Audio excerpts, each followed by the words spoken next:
I'm pretty sure I have explained this in other videos in the past, but I decided to give this topic its own dedicated video. I've noticed a recurring statement that people often make in response to Halo fans who prefer classic Halo and who would like new classic Halo experiences. That statement being something along the lines of, if you like classic Halo so much, then just go play the classic Halo games. And when I say classic Halo, I am referring to the mainline Halo games without armor abilities and Spartan abilities, abilities such as sprint, thrust, jetpack, clamber, and so on.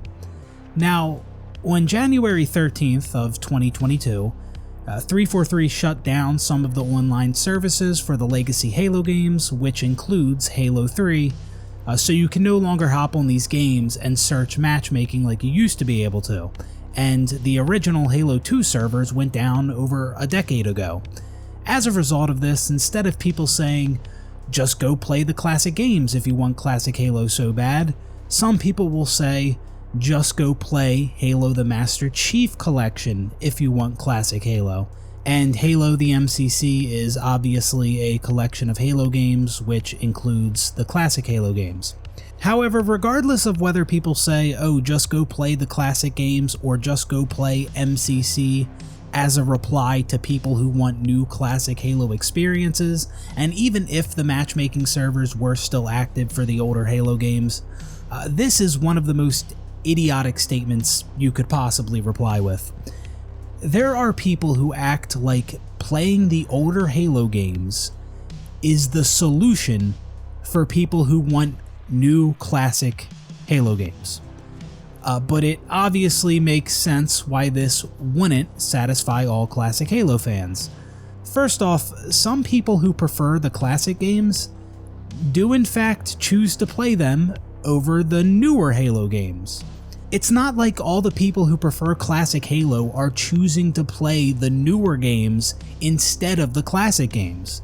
No, some of them do still play the older Halo games and still enjoy doing so. But even so, some of them still want a new classic Halo game. People like new stuff.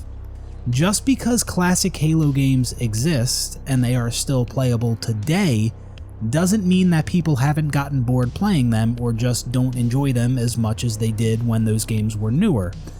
As of now, Halo CE is 22 years old, Halo 2 is 19 years old, and Halo 3 is 16 years old.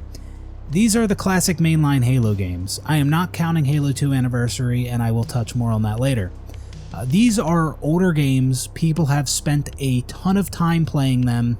The original versions of these games were released for outdated hardware, and because these games are so great, some people still enjoy them today despite how old they are, but that doesn't mean these people don't crave something new, and yes, a Halo game can be both new and have classic gameplay. I know some people struggle to comprehend that fact, but it is indeed very possible. Now, personally, I am not someone who is constantly seeking new games. If something is good, I can enjoy that thing for a long time, whether it's a video game or something else. That's not to say I'd be content playing one good game forever, because sometimes I do want something new. But just know, I am not one of those people who will act like a game is the greatest thing they've ever played, and then gets bored of it after a few weeks.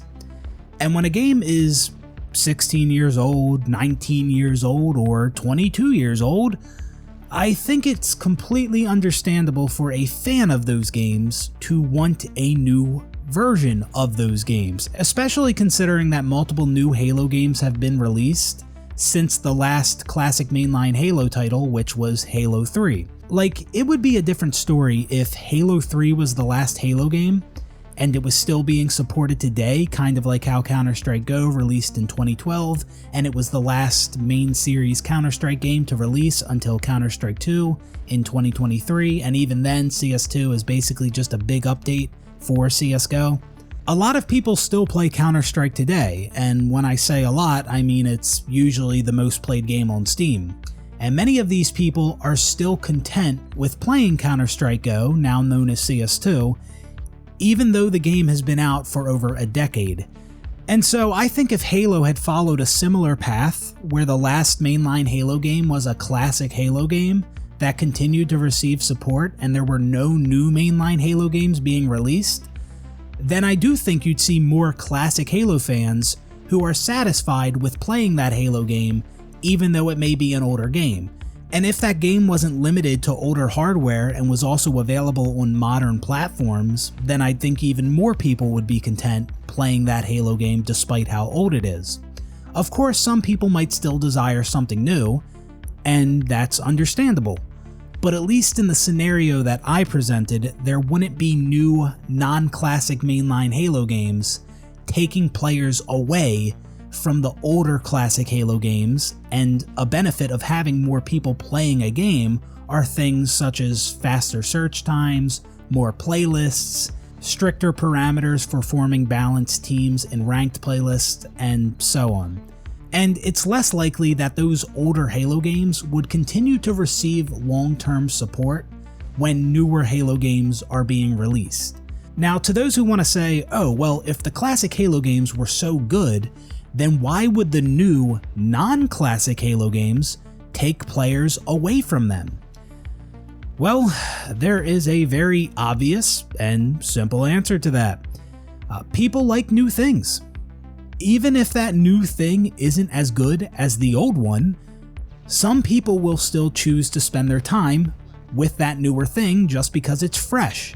So in the context of Halo games, there are a lot of people who favor the older classic Halo games, but choose to play the newer Halo games that they don't enjoy as much. And I can relate to this. I don't play Halo nearly as much these days as I used to, but back when Halo 4 was the newest Halo game, I spent a decent amount of time playing it, even though I enjoyed all the other mainline Halo games at the time way more. This was because Halo 4 offered new experiences, and although I felt like it was a terrible Halo game, it's not like I couldn't have fun playing it. Now don't get me wrong, it's not like I was only playing Halo 4 during that era, because that's not the case. I was still playing a ton of Halo 3 and Reach during that time as well, but despite Halo 4's issues, I could absolutely hop on that game with some friends and have a good time. So let's not act like just because people choose to play the newer games, that it means they must enjoy those games more. If you are someone who likes to say, oh, if the older Halo games were so much better, then more people would be playing them, just know you are not making a good point. You just sound like an idiot who cannot comprehend what I've just explained. Some people do still play the older games, but people like new things, and the classic Halo games are pretty old at this point. And because new Halo games have continued to release over the years, a lot of classic Halo fans figure, hey, if we're still getting new Halo games, and if Halo had classic gameplay for the first almost 9 years of its existence, and if Halo was way more popular back when the games did feature classic gameplay, then hey, maybe we should give a new classic Halo game a shot. And that is a very sound recommendation. Like, that makes a lot of sense. Some may even say too much sense for a company like 343 to recognize. Now, I am not suggesting that the only reason Halo isn't as popular today is because of the lack of classic gameplay. Modern Halo has plenty of other issues, and I do believe a non-classic Halo game could absolutely be a big hit. However, I do believe Bungie's introduction of armor abilities in Halo Reach played a significant role in initiating Halo's decline, and was a massive reason why a lot of people criticized Halo Reach. And due to how drastically abilities changed the way Halo plays, and considering that Halo games had classic gameplay for about 9 years before Halo Reach, and 9 years is more than enough time to define a franchise, I do believe that new Halo games should return to classic gameplay, and I have felt that way ever since we got Halo Reach. From what I have seen, there are a bunch of people who doubt that a classic Halo game would be successful if released in today's climate, and not a single one of them has presented a logical explanation for that perspective. I mean, people have attempted to justify this viewpoint, but the arguments provided are some of the weakest I've ever heard and lack critical thinking. Like, some people will point to Halo the Master Chief Collection and the lack of people playing it as a way of showing that there is a lack of interest in classic Halo, but that is obviously a horrible argument considering that MCC is a collection of older Halo games, and at this point, MCC itself is an older game as it is currently 9 years old. Citing the population of old games that people have played to death to support the idea that a new classic Halo game wouldn't thrive in the present day is asinine.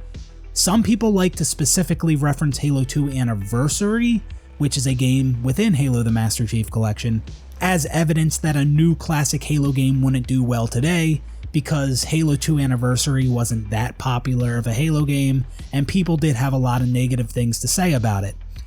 But the problems that H2A faced were completely unrelated to the fact that the game had classic gameplay. Halo 2 Anniversary isn't a standalone game. The campaign is basically just Halo 2's campaign with some new additions like updated graphics and audio, new skulls, terminals, blur cutscenes, and so on.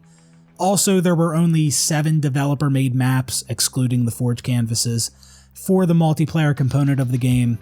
It felt like the aim assist and bullet magnetism was cranked up to 11, making it way too easy to aim in the H2A multiplayer.